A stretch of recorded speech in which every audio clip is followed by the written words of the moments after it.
21. Eloquence and the Master's Gilded Dome. Vacation was approaching.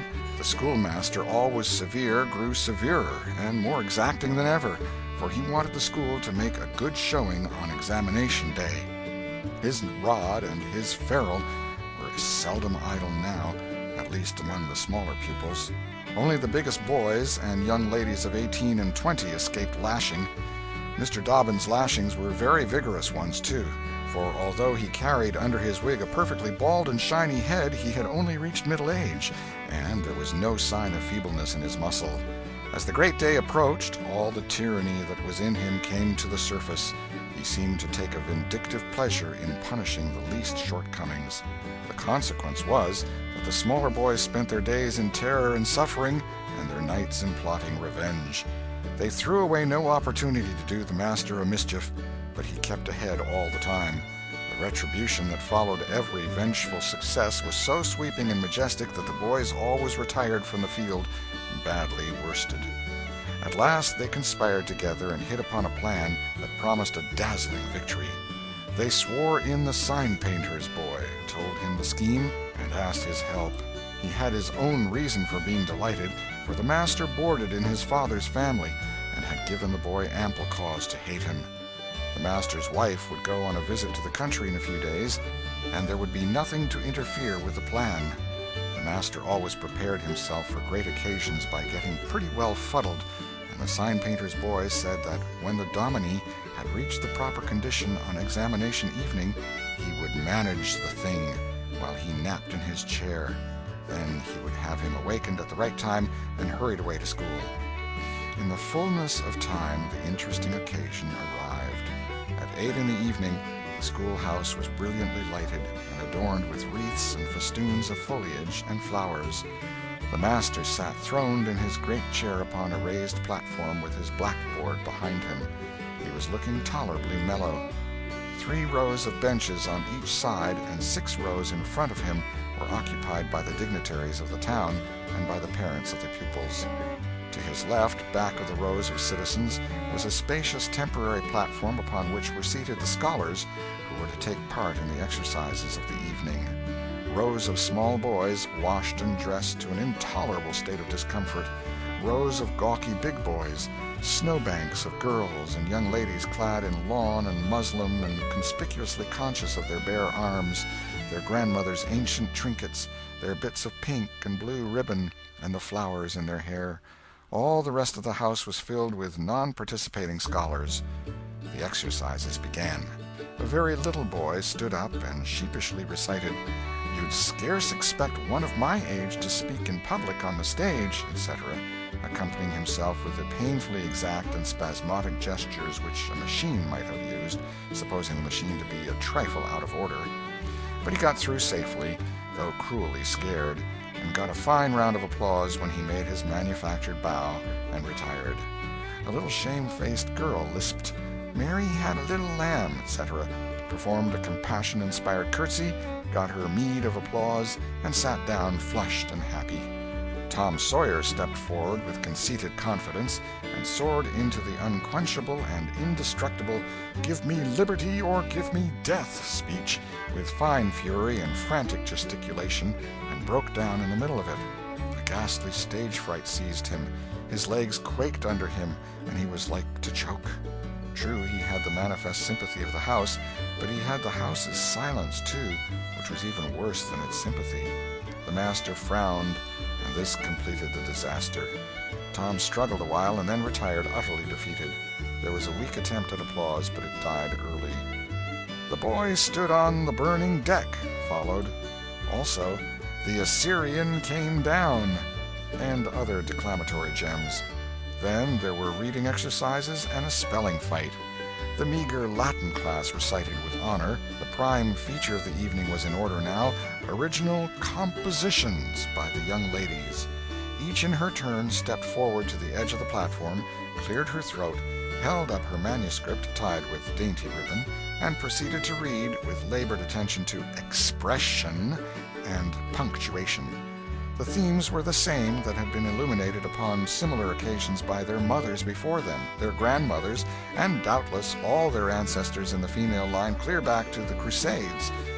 Friendship was one, memories of other days, religion in history, dreamland, the advantages of culture, forms of political government compared and contrasted, melancholy, filial love, heart longings, etc., etc.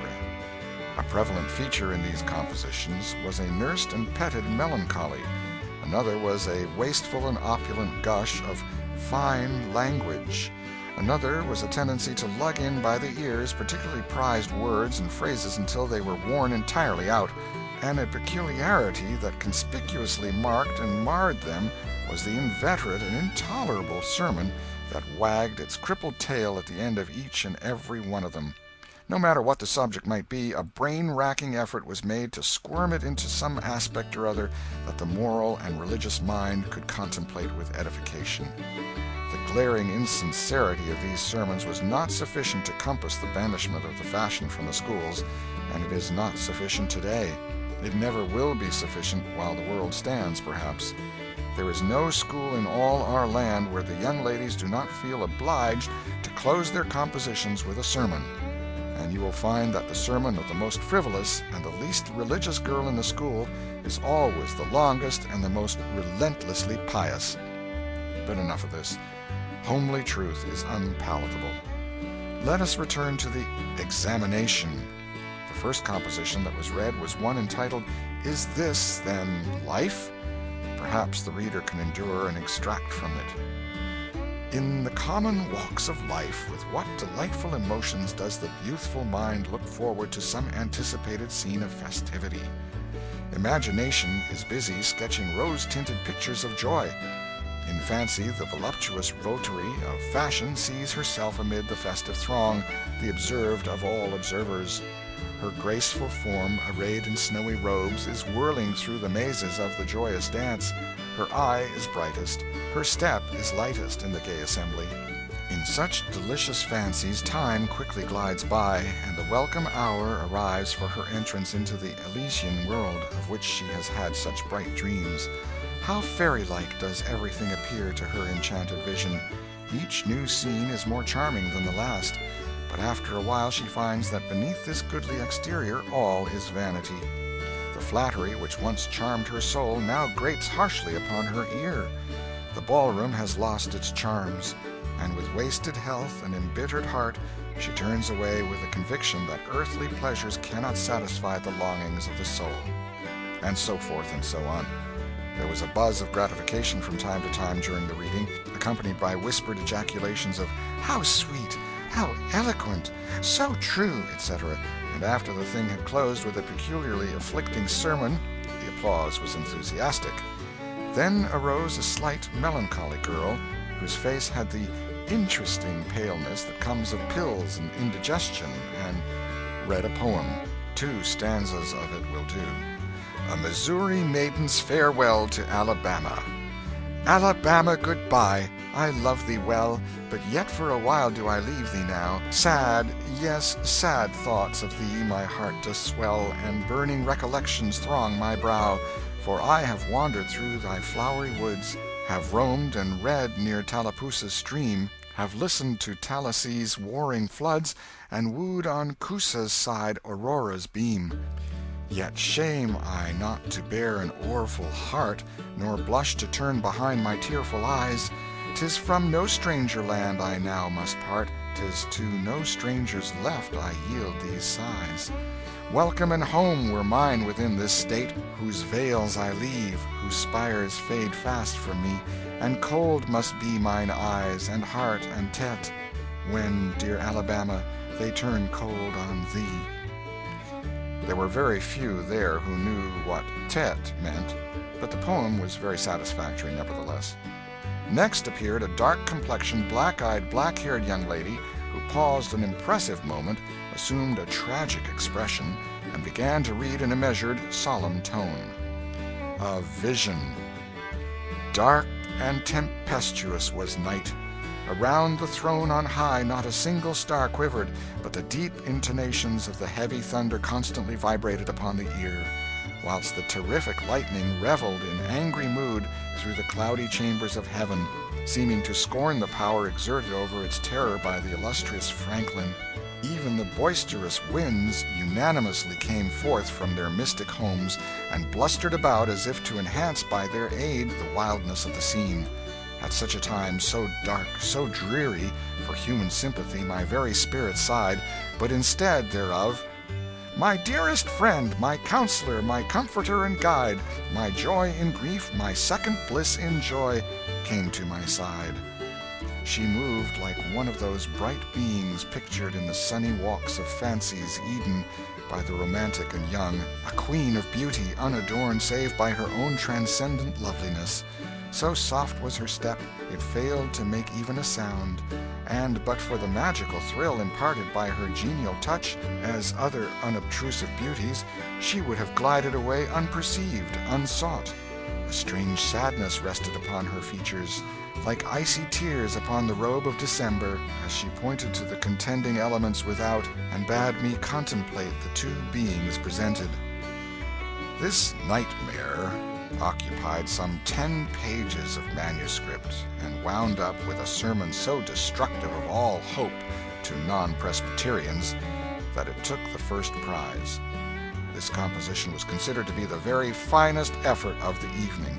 The mayor of the village, in delivering the prize to the author of it, made a warm speech in which he said that it was by far the most eloquent thing he had ever listened to, and that Daniel Webster himself might well be proud of it.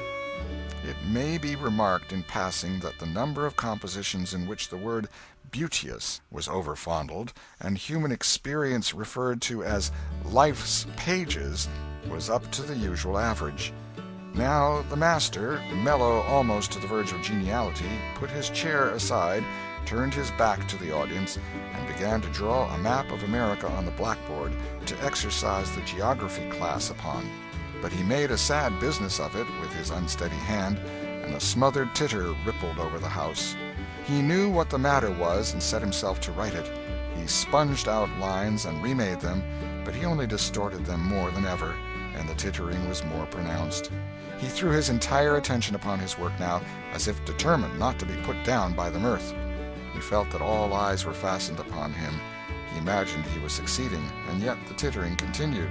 It even manifestly increased, and well it might. There was a garret above, pierced with a scuttle over his head, and down through this scuttle came a cat suspended around the haunches by a string. She had a rag tied about her head and jaws to keep her from mewing. As she slowly descended, she curved upward and clawed at the string. She swung downward and clawed at the intangible air. The tittering rose higher and higher. The cat was within 6 inches of the absorbed teacher's head.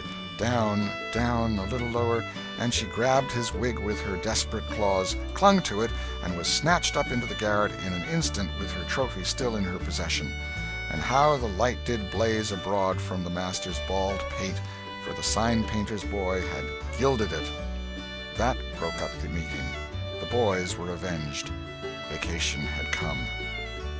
Note: the pretended compositions quoted in this chapter are taken without alteration from a volume entitled Prose and Poetry by a Western Lady, but they are exactly and precisely after the schoolgirl pattern, and hence are much happier than any mere imitations could be. End of chapter 21.